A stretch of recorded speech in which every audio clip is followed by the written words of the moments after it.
একই মাদ্রাসার এমপিও শীটে শিক্ষকদের পদবি সংশোধনের আবেদন আলাদা আলাদাভাবে না পাঠিয়ে একসাথে পাঠানোর নির্দেশ দিয়েছে মাদ্রাসা শিক্ষা অধিদপ্তর। অধিদপ্তর বলছে, মাদ্রাসার শিক্ষকদের পদবি সংশোধনের আবেদন আলাদা আলাদাভাবে বিভিন্ন সময়ে মাদ্রাসা শিক্ষা অধিদপ্তরে পাঠানোয় তা নিষ্পত্তিতে সময়ের অপচয় হচ্ছে।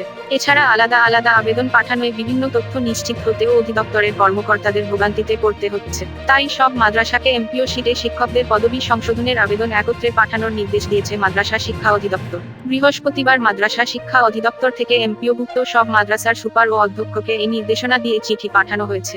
এতে অধিদপ্তর বলছে, এমপিওভুক্ত মাদ্রাসাগুলোর এমপিও শীট পর্যালোচনায় দেখা যায়, অধিকাংশ শিক্ষক কর্মচারীর পদবি ও বিষয়ে উল্লেখ নেই।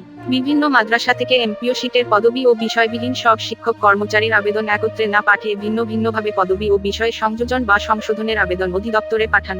ফলে একই মাদ্রাসার ভিন্ন ভিন্ন সময়ে দাখিল করা আবেদন নিষ্পত্তি করতে একদিকে সময়ের অপচয় হয়, অন্যদিকে এমপিও শীটের পদবি ও বিষয়বিহীন সব শিক্ষক কর্মচারীর সংযোজন বা সংশোধনের আবেদন একত্রে অগ্রাহ্য না হওয়ায় সংশ্লিষ্ট মাদ্রাসার বিষয়ভিত্তিক পদ বা পদবির প্রাপ্যতা নির্ধারণ, নিয়োগ যাচাই, এমপিওকরণ ও অন্যান্য তথ্য নিশ্চিত হয়ে আবেদন নিষ্পত্তিতে জটিলতার সৃষ্টি হয়। তাই এমপিও শীটে পদবি ও বিষয় সংযোজন বা সংশোধনের আবেদন ভিন্ন ভিন্নভাবে না পাঠিয়ে মাদ্রাসাভিত্তিক এমপিও শীটের পদবি ও বিষয়বিহীন সব শিক্ষক কর্মচারীর পদবি ও বিষয় সংযোজন বা সংশোধনের আবেদন একসাথে পাঠানোর নির্দেশ দিয়েছে মাদ্রাসা শিক্ষা অধিদপ্তর।